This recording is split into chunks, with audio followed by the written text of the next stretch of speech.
Exterior, Gotham City, night. Rain envelops the sprawling metropolitan city. Business people run to take cover.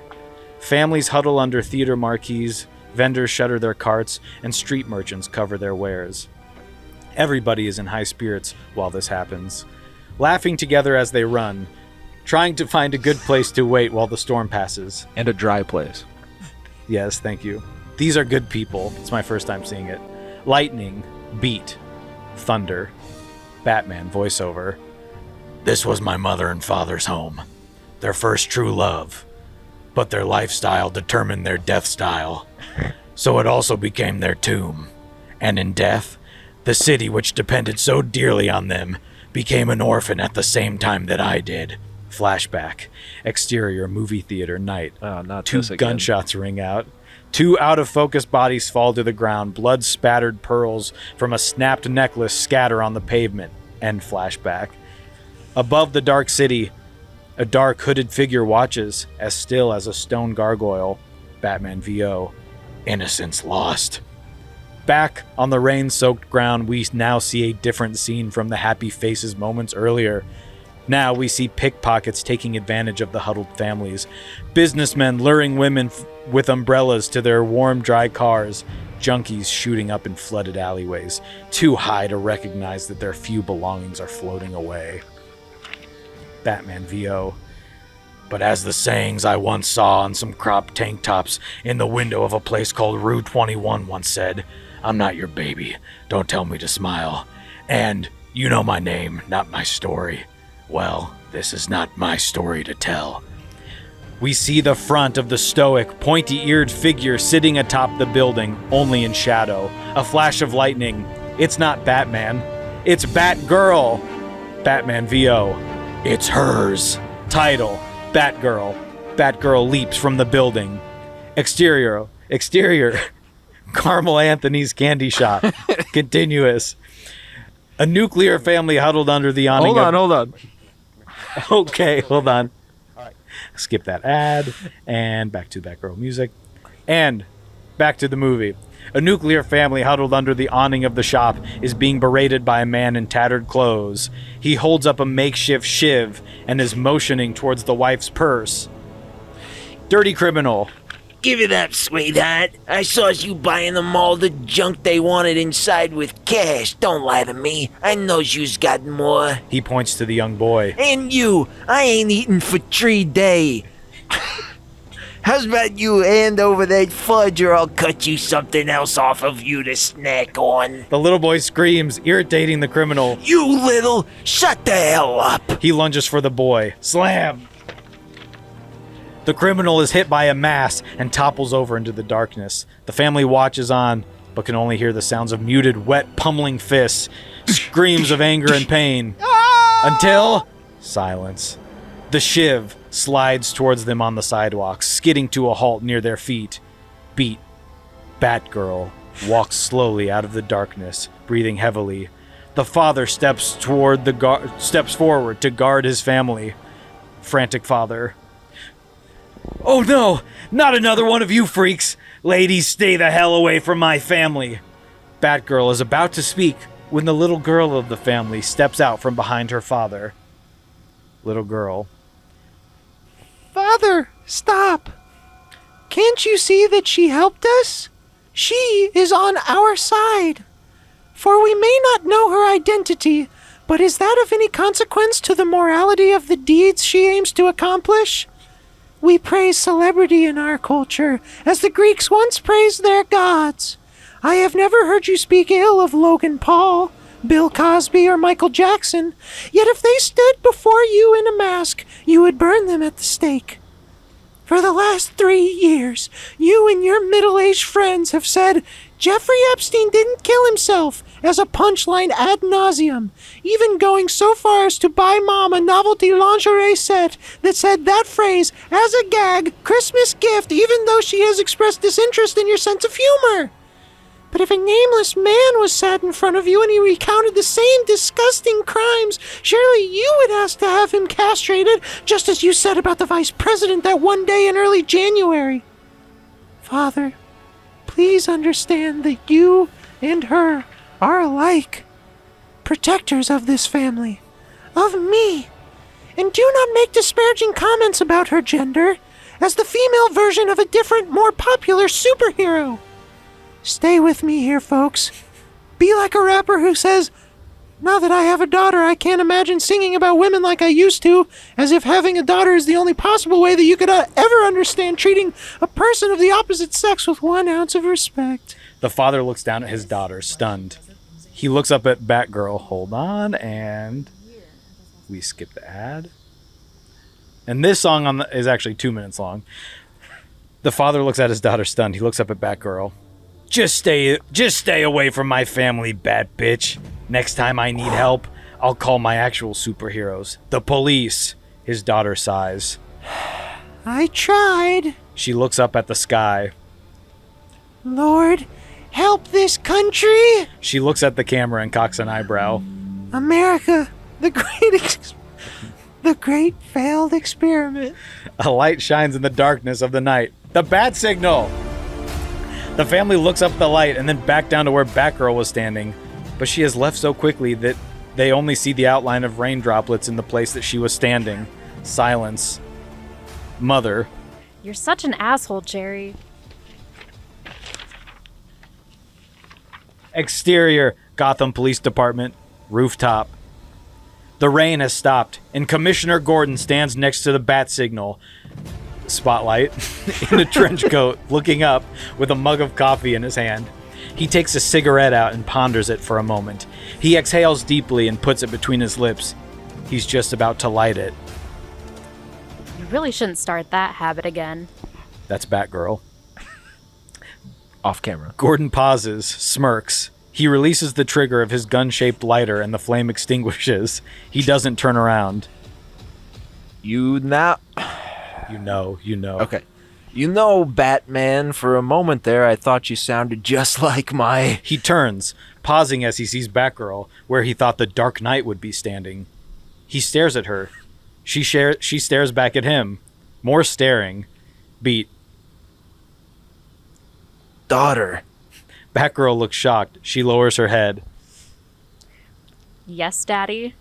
Gordon blushes. Huh? What? Awkward pause.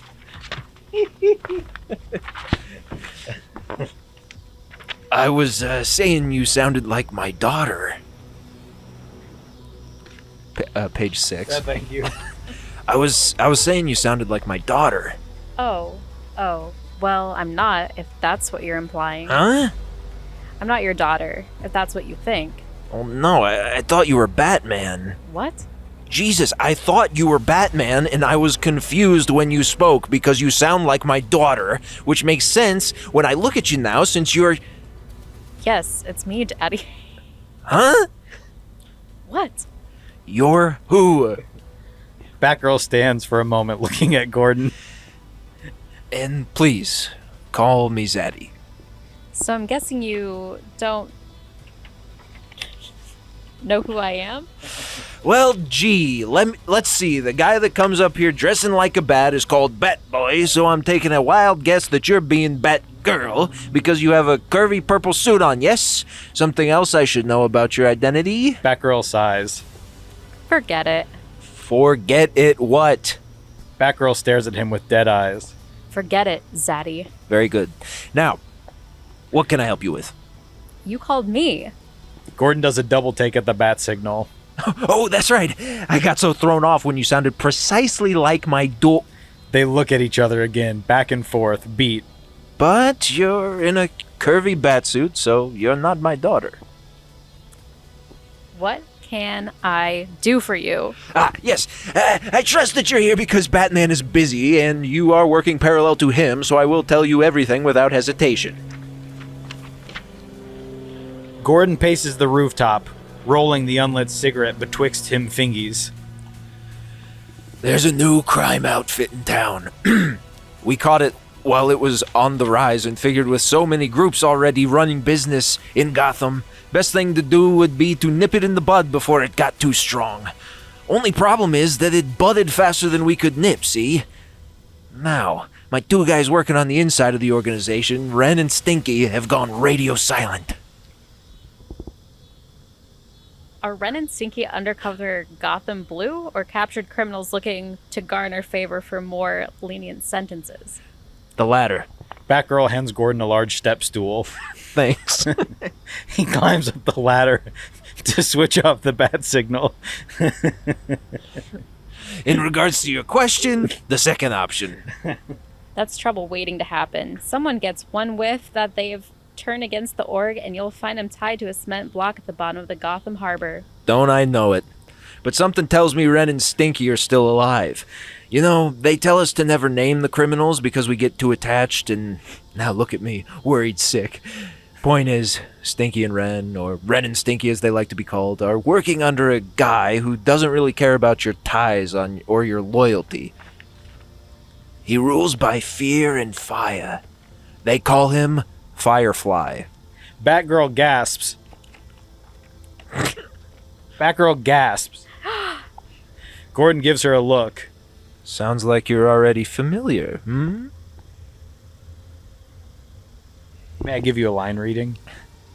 Keep sticking it literally to my face. Sorry, Leslie. He... Good. Flashback. Exterior downtown apartment building. Night. Fire truck sirens ring out. People scream. The blaze of an apartment building on fire. A young red-headed girl, Barbara Gordon, cries out at the apartment building. She tries to run back in, but she's held back by several police officers. Her father, a young Gordon, is one of them. He looks devastated. We can't. I'm sorry, honey. She screams at him. A man in a mask with a blowtorch atop a building parallel to the one on fire shoots a stream of fire toward the building, causing firemen to fall. He laughs maniacally. A policeman yells into a walkie-talkie. He's shooting his stream again. Repeat, he's shooting his stream again. An officer addresses Gordon.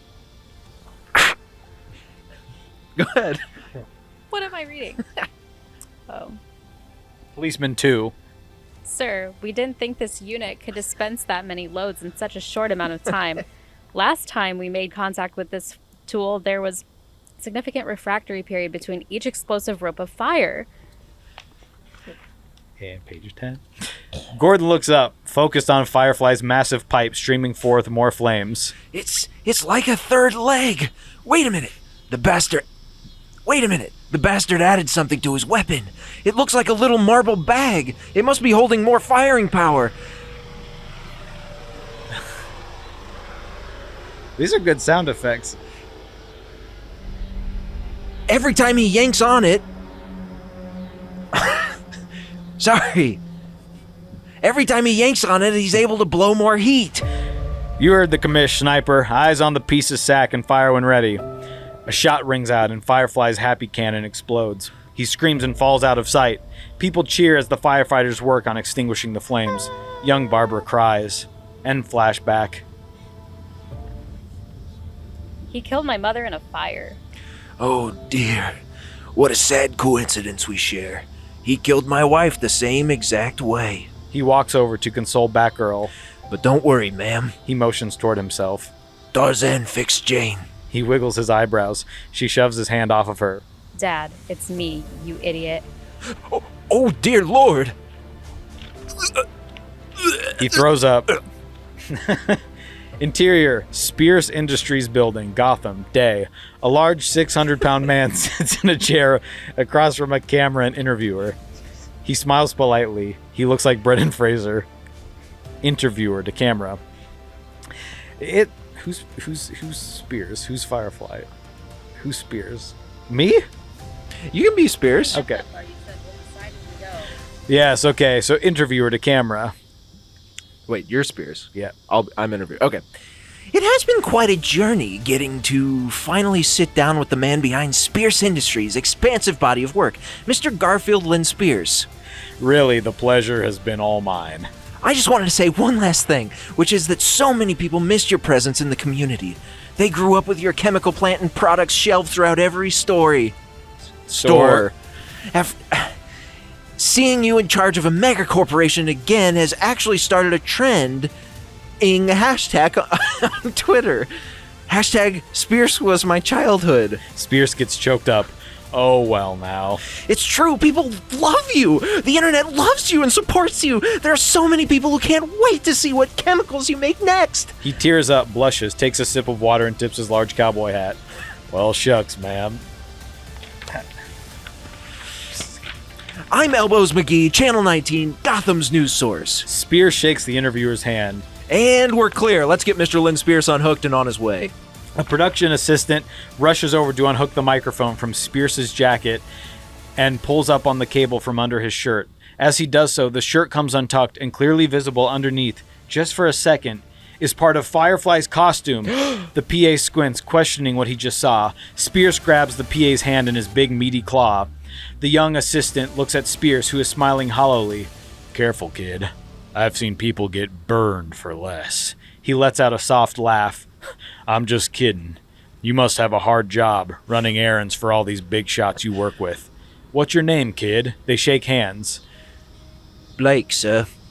Robin Blake. He hesitates, then smiles sheepishly back. Look, I better get back to work.